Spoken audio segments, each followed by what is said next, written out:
இந்த உலகத்துல வாழக்கூடிய அத்துணை விதமான மனிதர்களும், அது எந்த நாடா இருந்தாலும், எந்த சமூகமாக இருந்தாலும், மேலை நாடா இருந்தாலும் சரி, கீழே நாடுகளா இருந்தாலும் சரி, பணக்காரர்களா இருந்தாலும் சரி, ஏழையாக இருந்தாலும் சரி, இந்த உலகத்துல சந்தோஷமா மகிழ்ச்சியா வாழணும்னா அவங்களுக்கு தன்னம்பிக்கை இருக்க வேண்டும்.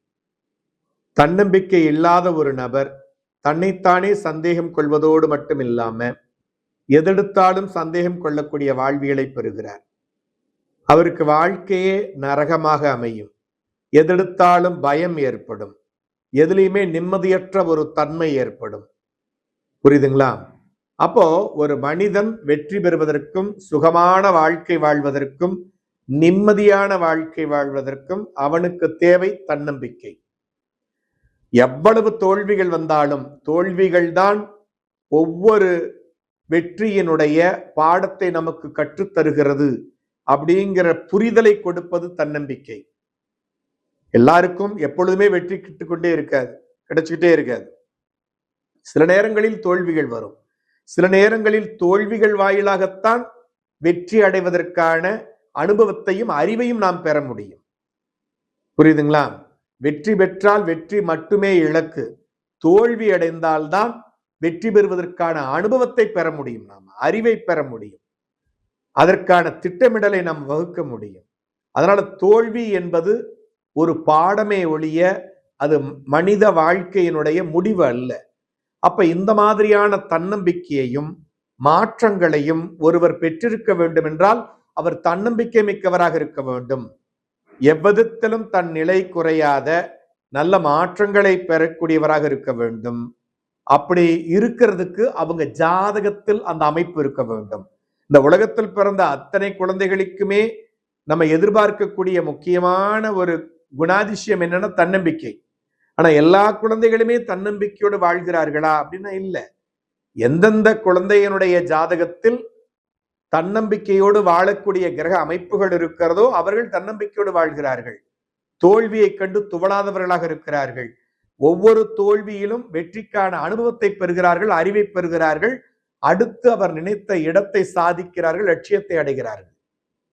அப்ப அதுக்கு என்ன மாதிரியான அமைப்பு இருக்கணும் அப்படின்னு பார்த்தீங்கன்னா, லக்னமோ லக்னாதிபதியோ 5ஆம் பாவ தொடர்பை பெற்றிருக்க வேண்டும். தன்னம்பிக்கை என்பது நம்ம வளர்த்து கொள்வதல்ல, பிறப்பால் வருவது. இன்னைக்கு நிறைய தத்துவ ஞானிகளும் மற்றவர்களும் சொல்றது என்னன்னா, தன்னம்பிக்கைங்கிற வளர்த்துக்கிறது தாங்க. நம்பிக்கையோடு இருங்க. இருக்க முடியுமா? நான் இன்னைக்கு சொல்லுவேன், தம்பி கவலைப்படாத, தன்னம்பிக்கையோடு ஜெயிச்சிருவேன் அப்படின்னு சொன்ன உடனே அவர் மாறிடுவாரா? அவர் வீட்டுல போய் திருப்பி உட்காந்து கவலைப்பட்டுட்டு தான் இருப்பார். ஏன்னா தன்னம்பிக்கை என்பது வளர்த்து கொள்ள முடியாத ஒன்று, பிறப்போடு வருவது. அதுவும் நம்ம ஆன்மா முற்பிறவி கர்ம வினைகளின் அடிப்படையில் பெறப்படுவதுதான் இந்த தன்னம்பிக்கை. ஒருவர் தன்னம்பிக்கையோட ஓடினார் அப்படின்னா அதுக்கு காரணம் அவருடைய ஆன்மா முற்பிறவியினுடைய ஏற்பட்ட புண்ணியத்தால். சில மாற்றங்களை இன்னைக்கு இருக்கக்கூடிய பகுத்தறிவாதிகளும் தத்துவ ஞானிகளும் நீ தன்னம்பிக்கை வளர்த்துக்கலாம், தன்னம்பிக்கையோட இருன்னு சொல்லுவாங்க. ஆனா எத்தனை பேர் அப்படி ஒருத்தர் சொன்னதை கேட்டு தன்னம்பிக்கை வளர்த்துக்கிட்டார்?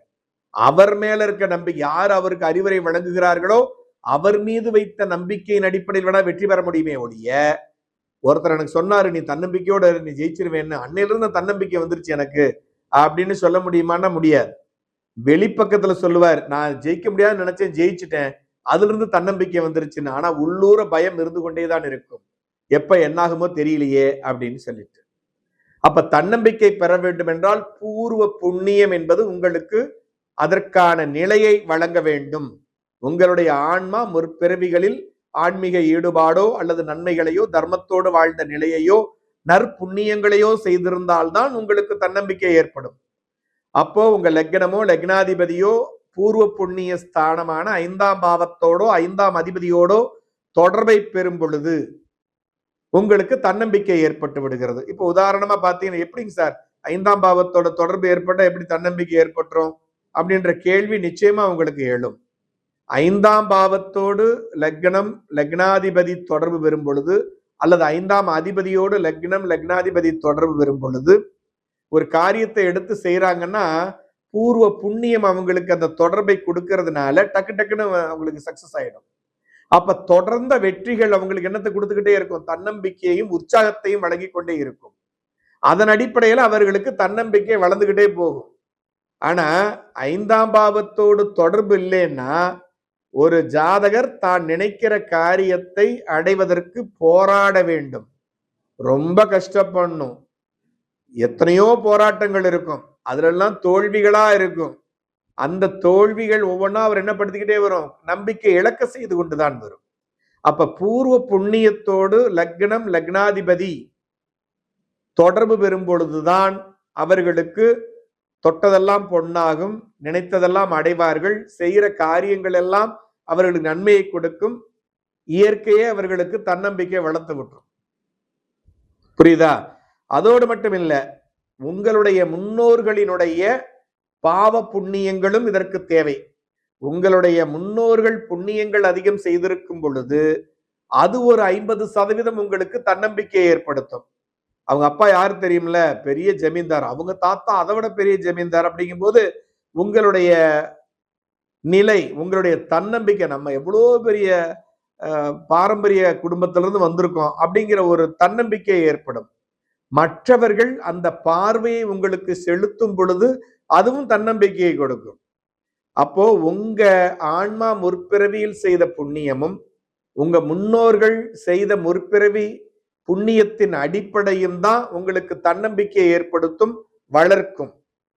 அப்போ லக்னம் லக்னாதிபதி 5ஆம் பாவம் பூர்வ புண்ணியத்தோடோ, 5ஆம் அதிபதி பூர்வ புண்ணிய ஸ்தானாதிபதியோடோ, 9ஆம் பாவம் பாக்யஸ்தானத்தோடோ, 9ஆம் அதிபதி பாக்யஸ்தானாதிபதியோடோ தொடர்பை பெறும் பொழுது நிச்சயமா அவர்களுக்கு எல்லா காரியங்களும் எளிமையாக முடிந்து நினைக்கிறதெல்லாம் ஈஸியா கிடைச்சு தன்னம்பிக்கையை வளர்த்து கொள்ளக்கூடிய ஒரு நிலை ஏற்படும்.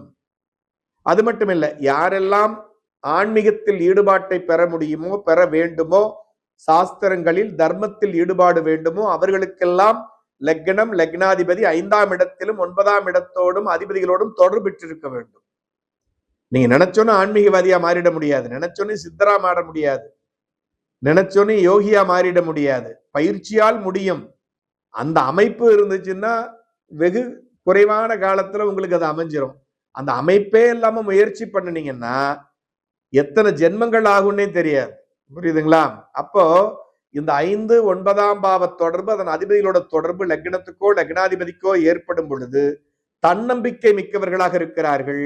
அதுக்கு காரணம் அவர்கள் இறையுணர்வு மிக்கவர்களாக, இறைவனுடைய அனுகிரகம் மிக்கவர்களாக இருக்கிறார்கள்.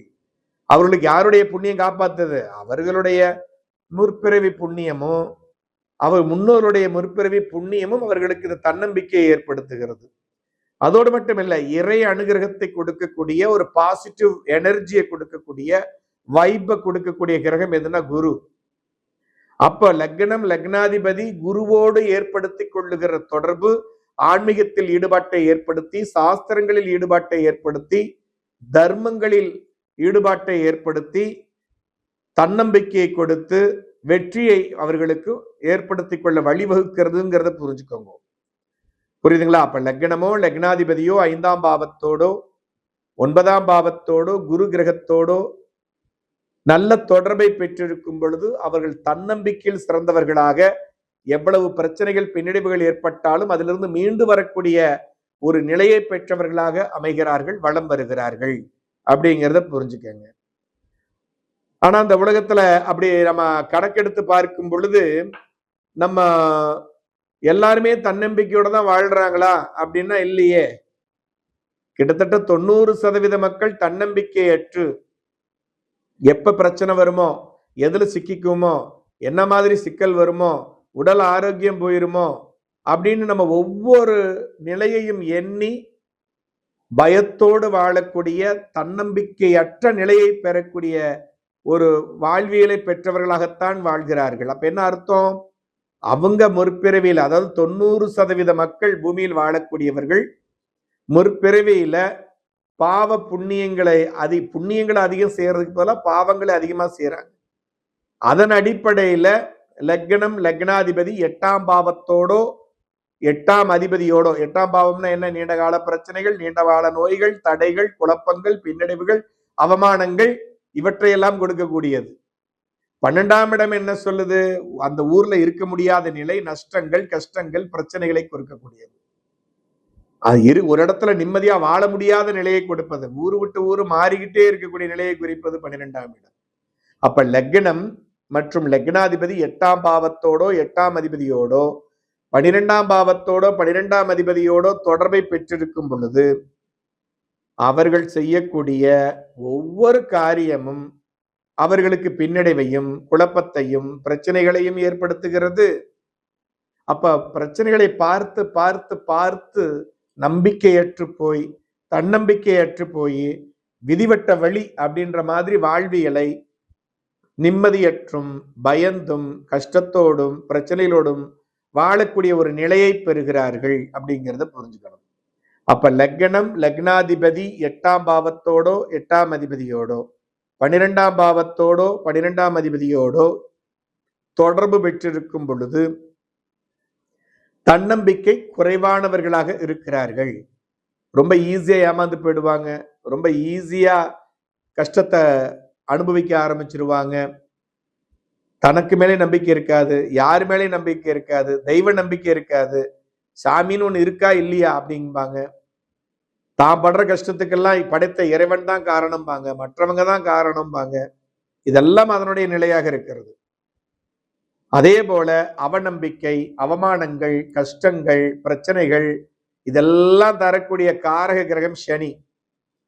அப்ப லக்னம், லக்னாதிபதி சனி கிரகத்தோடு தொடர்பு பெறும் பொழுது நிச்சயமா அவர்கள் கஷ்டத்தையும் பின்னடைவையும் அவமானங்களையும் பிரச்சனைகளையும் அடிமைத்தனமான நிலையையும் முழு சுதந்திரமில்லாத நிலையையும் அனுபவிப்பதோடு தன்னம்பிக்கையற்றவர்களாக, பயந்தவர்களாக, மற்றவர்களை சார்ந்து வாழக்கூடியவர்களாக வாழக்கூடிய ஒரு வாழ்வியலை பெறுகிறார்கள் அப்படிங்கிறத புரிஞ்சுக்கங்க. புரியுதுங்களா? அப்ப வாழ்க்கையில ஒரு மனிதன் நிம்மதியான நிலையை பெற வேண்டும் என்றால் அவன் தன்னம்பிக்கையோடு வாழ வேண்டும். இந்த தன்னம்பிக்கை என்பது நிச்சயமாக அவருடைய முற்பிறவி புண்ணியத்தையும் அவருடைய முன்னோர்களுடைய புண்ணியத்தையும் அடிப்படையாக கொண்டது. புரியுதுங்களா? குரு கிரகத்தை அடிப்படையாக கொண்டது. தன்னம்பிக்கை அற்ற நிலை என்பது 8ஆம் பாவம் அதன் அதிபதி, 12ஆம் பாவம் அதன் அதிபதி சனி. இந்த தொடர்பு லக்னத்துக்கோ லக்னாதிபதிக்கோ ஏற்படும் போது ஏற்படுகிறது. அப்ப இந்த மாதிரி ஒரு சூழல்ல வர்றவங்க தன்னம்பிக்கை அற்று இருப்பவர்களை தேற்றுவதற்கு வழி இல்லையா? சரி பண்ணவே முடியாதா? அவங்க மாறவே மாட்டாங்களான்னா மாற்ற முடியும்.